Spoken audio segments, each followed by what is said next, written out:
नमस्कार, good evening. Money गुरु में आपका स्वागत है। मैं हूं आपकी होस्ट पल्लवी। आज चर्चा करेंगे इंश्योरेंस पर। इस चर्चा में खास हमारे मेहमान हैं हर्ष रुंगटा, CEO अपना पैसा.com। हर्ष, बहुत बहुत स्वागत है आपका कार्यक्रम में। चलिए एक नजर डालते हैं शो में क्या खास रहेगा, यानी इंश्योरेंस के कौन से पहलुओं को आज हमने शामिल किया है। कई सारे सवाल हमें ईमेल के जरिए और साथ ही SMS के जरिए मिले हैं, जिसमें से कुछ चुनिंदा सवालों का शामिल किया गया है। HDFC Pro Growth Plus का रिव्यू करेंगे। साथ ही अगर आपने इंश्योरेंस के जरिए पोर्टफोलियो बनाया है तो एक्सपर्ट से जानेंगे कौन सी पॉलिसीज बेहतर रहेंगी आपके लिए। ऑनलाइन टर्म प्लान की तलाश कर रहे हैं तो कुछ ऑप्शंस भी आपको शो के दौरान बताए जाएंगे।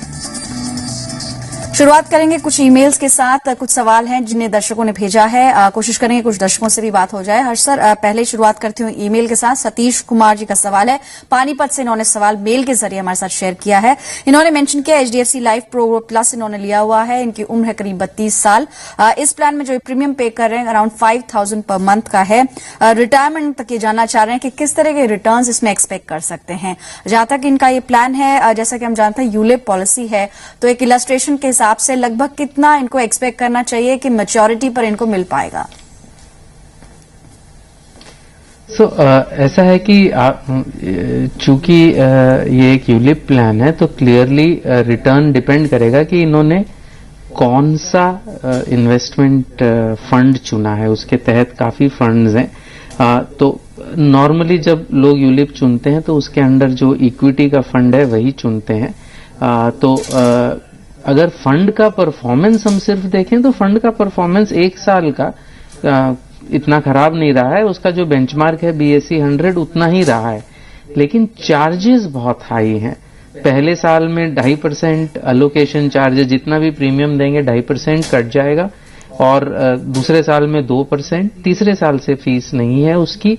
लेकिन हर महीने इनके पहले मेरे ख्याल से 5 साल तक हर महीने 250 रुपए कटेंगे और फिर 500 रुपए कटेंगे। तो बहुत हाई चार्जेस हैं।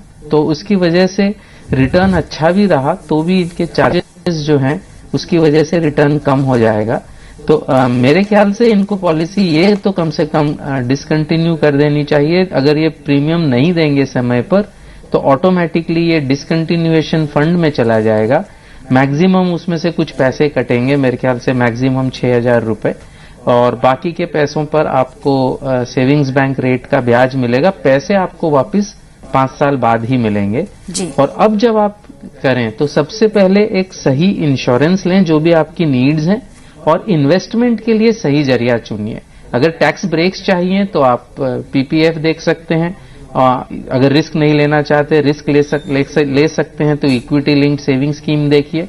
और जहां तक प्रोटेक्शन का सवाल है वो आप एक टर्म प्लान इनको लेना चाहिए।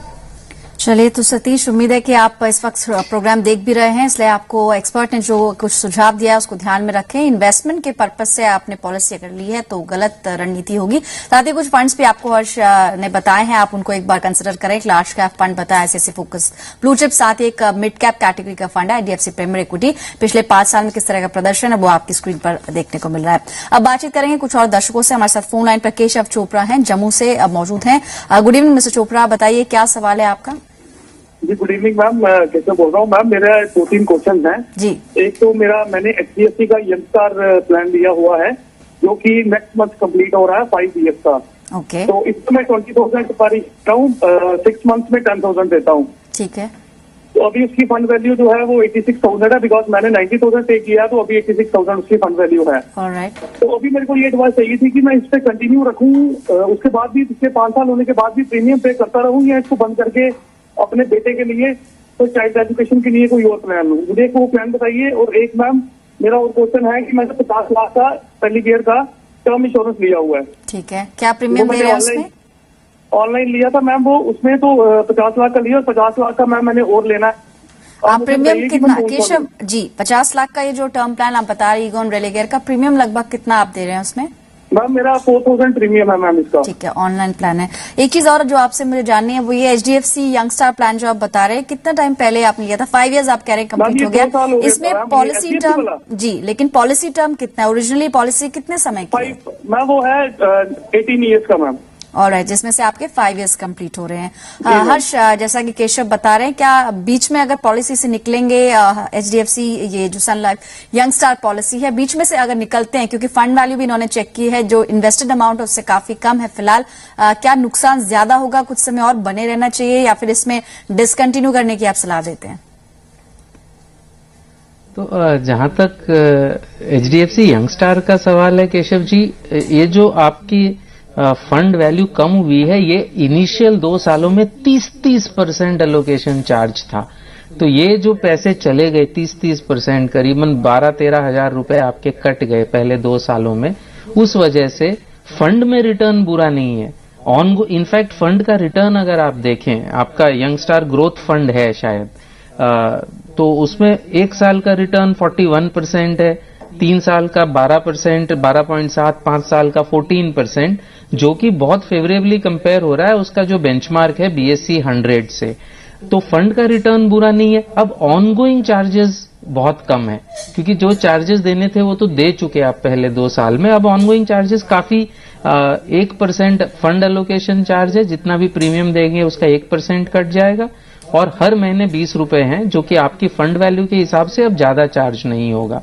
तो अब मेरे ख्याल से इस फंड में न सिर्फ आपको बना रहना चाहिए, इस पॉलिसी में आप कंटिन्यूअसली इसमें भरते भी रहिए प्रीमियम, क्योंकि फंड का परफॉर्मेंस अच्छा है, और अब आगे के चार्जेस इसमें ज्यादा नहीं है। तो जहां तक इसका सवाल है, आप बने रहिए।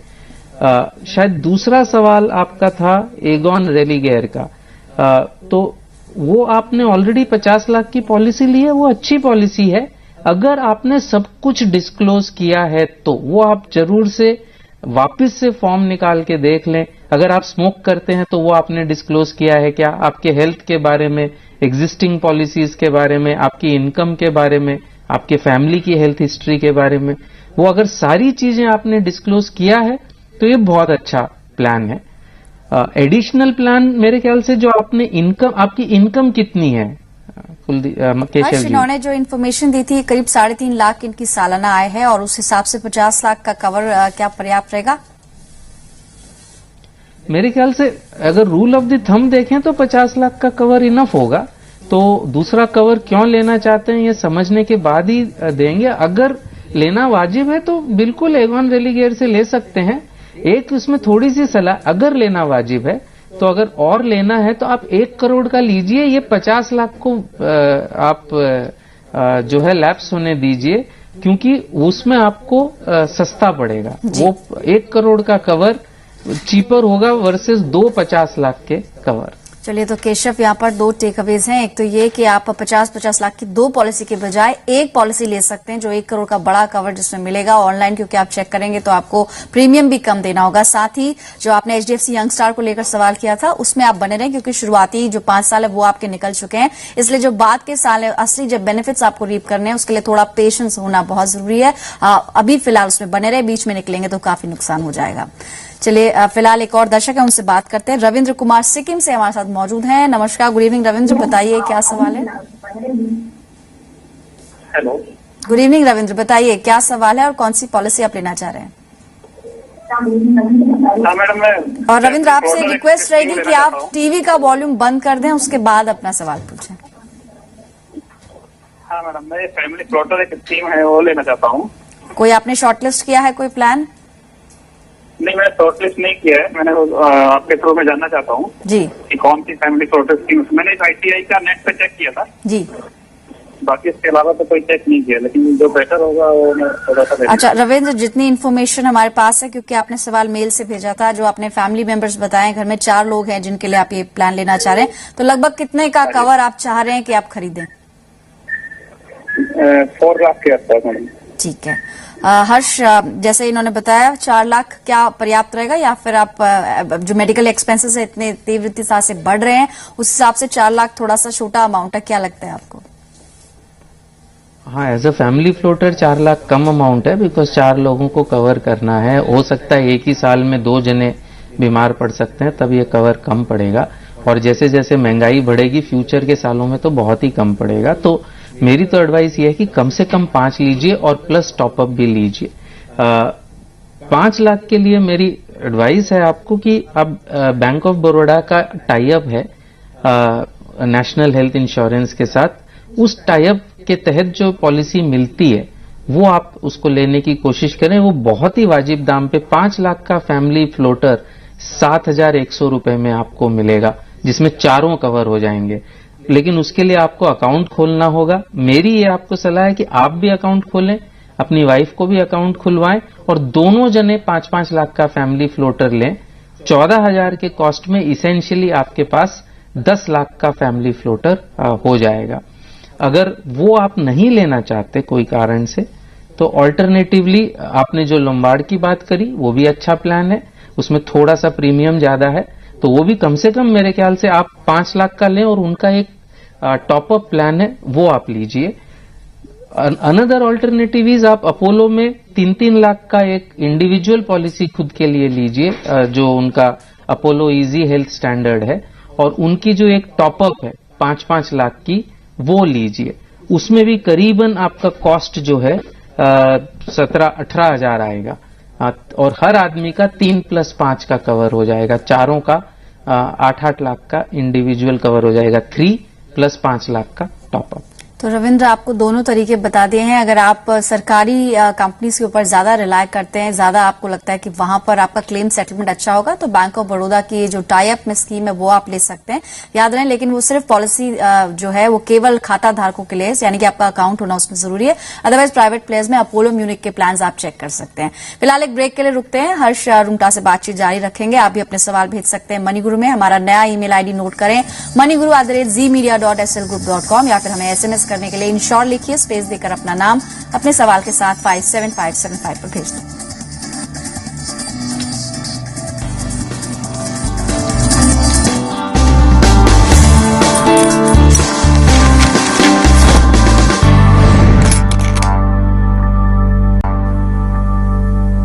Welcome back. आप देख रहे हैं पर्सनल फाइनेंस पर हमारी खास पेशकश मनीगुरु। आज इंश्योरेंस पर बातचीत हो रही है। कुछ दर्शकों से भी बात करते हैं जो इस वक्त ऑनलाइन पे हैं। हर्ष रुंगटा आपके सवालों के जवाब देने के लिए हमारे साथ हैं। अगले दर्शक है सुदीप्ता मित्रा, कूच बिहार वेस्ट बंगाल से फोन लाइन पर इस वक्त मौजूद हैं। सवाल इन्होंने ईमेल के जरिए भी भेजा था। गुड इवनिंग मिस्टर मित्रा, बताइए आपका जो पॉलिसी है, कौन सी पॉलिसी के बारे में आप जानना चाह रहे हैं? हाँ, मेरा एक जीवन सरल पॉलिसी है जी, 25 ईयर्स का। ठीक है, तो अभी 3 साल हो गया है। ठीक है। तो इसके पहले मैं मनीगुरु में एक सवाल किया था कि एक्सपर्ट का राय लेने के लिए। इसने बोला ये इन्वेस्टमेंट फायदेमंद नहीं है। इन्वेस्टमेंट के लिए पॉलिसी लेने से मना किया होगा आई थिंक। हाँ, तो अभी एक्सपर्ट ने बोला जो ये LIC अगर बंद करके अगर मैं रिस्क लेना चाहूँ तो शेयर के स्टॉक के ऊपर मैं इन्वेस्ट कर सकता हूँ। अच्छा, या फिर शायद आप म्यूचुअल फंड्स की बात कर रहे हैं। हाँ, तो ये पॉलिसी आपने बताया कि 3 साल आपके हो गए हैं, 3 साल का प्रीमियम आपने चुकाया है 3 बार। हाँ, हाँ, हाँ, हाँ। ठीक है, तो ये जीवन सरल तो जैसा कि जानते हैं ट्रेडिशनल प्लान है, तो लंबे समय का प्लान होगा। कितना लगभग टर्म है इसमें? ये टर्म 25 साल का था। 25 साल की पॉलिसी है। हर्ष, फिर वही सवाल है कि पॉलिसी इन्होंने ले ली, तब कुछ और सोच के शायद लिया होगा कि कुछ अच्छे रिटर्न्स मिलेंगे, लेकिन ट्रेडिशनल प्लान है, बोनस भी कुछ मतलब बहुत ज्यादा फिक्स नहीं है, और LIC के जो विद बेनिफिट वाली ये पॉलिसी है, इसलिए विद प्रॉफिट्स के हिसाब से जिस तरह का भी कारोबार कंपनी करती है उस तरह से मुनाफा मिलता है। लेकिन रिटर्न्स के लिहाज से अब इन्होंने ऑलरेडी पॉलिसी ले ली है, 3 साल कंप्लीट हुए हैं। अगर मैं सरेंडर वैल्यू की बात करूं तो कितने समय में इनको इस पॉलिसी से निकलना चाहिए? क्योंकि शायद इन्हें खुद भी रियलाइज हो रहा है कि इन्होंने इन्वेस्टमेंट पर्पज के लिए लिया था, पर शायद आगे चल के उस तरह के रिटर्न्स नहीं मिलेंगे। जी बिल्कुल, लेकिन आज इन्होंने ऑलरेडी ले ली है। इसका सरेंडर वैल्यू रफली जब 3 साल जिस दिन कंप्लीट हो जाएंगे तब इसकी सरेंडर वैल्यू रफली 90,000 रुपीज के आसपास होगी उस दिन। तो अगर इसको हम फ्रेश इन्वेस्टमेंट माने, क्योंकि जो चला गया, उन्होंने 1,08,000 रुपए इन्वेस्ट किए होंगे, लेकिन जो चला गया वो चला गया। आज के दिन इसकी वैल्यू 90,000 है। फ्यूचर में 22 साल तक इनको 36,000 रुपए और देने हैं, और एक एस्टिमेटेड वैल्यू है कि 22 साल बाद इतने पैसे मिलेंगे। उस कैलकुलेशन को भी अगर हम देखें तो उसका रिटर्न करीबन 6.5% आ रहा है, यानी अभी भी सरेंडर कर ही फायदे में रहेंगे। तो अब इनको ये सरेंडर कर देने चाहिए, अपने पैसे 90,000 ले लें उसके लिए एक इन्वेस्टमेंट की रणनीति बनाएं।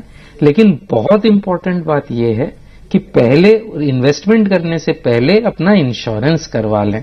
तो इनकी इनकम आय मेरे ख्याल से इन्होंने कहा है कि करीबन सालाना 3 लाख है और इनकी उम्र भी काफी कम है, तो मेरे ख्याल से इनको कम से कम 50 लाख का टर्म इंश्योरेंस तो ले ही लेना चाहिए इन्वेस्टमेंट करने से पहले। तो अगर ये 50 या 35 लाख के आसपास का अगर लें, 10 गुना का या 12 गुना का लें 35 साल के लिए, तो रफली इनका प्रीमियम 4,000 4,500 आ सकता है, चाहे ये अवीवा से लें या कोटक से लें। अभी LIC ने भी ई टर्म प्लान शुरू कर दिए हैं। अगर उनसे ये लेते हैं 35 साल का प्लान, जो इनका ई टर्म प्लान है ऑनलाइन, तो करीबन सालाना साल का 7,000 रुपया लगेगा। तो सबसे पहले ये लें, फिर इन्वेस्टमेंट करें।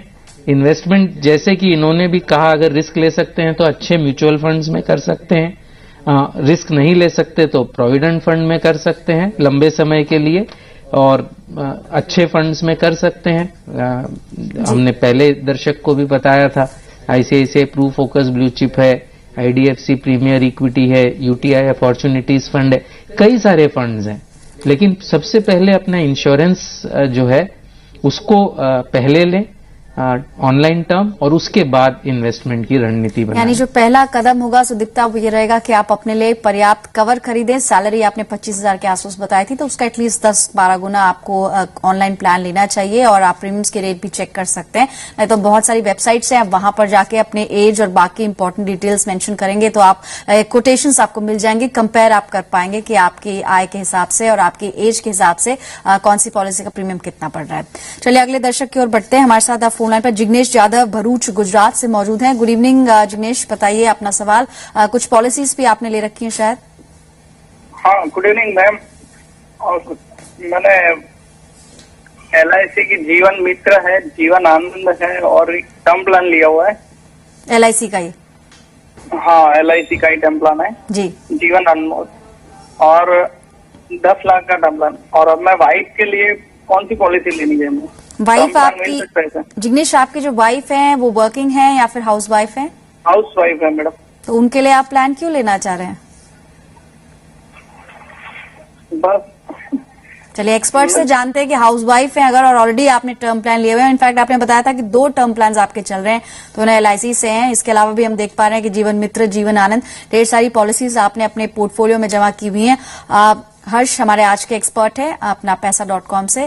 श्रुता, जैसे कि इन्होंने बताया इनके कुछ लक्ष्य भी हैं। इन्होंने मेल में मेंशन किया था कि अगले 2 साल में अपने भाई की शादी के लिए करीब 4 लाख रुपए की रकम जमा करना चाह रहे हैं। साथ ही आने वाले समय में घर के लिए और रिटायरमेंट के लिए अलग अलग कॉर्पस से इकट्ठा करना चाहते हैं। शायद यही सोच के इन्होंने बहुत सारी LIC पॉलिसीज अपने पोर्टफोलियो में शामिल कर ली हैं, और कई डुप्लीकेशन भी देखने को मिल रही है कि एक ही पॉलिसी इन्होंने 2 बार ली है।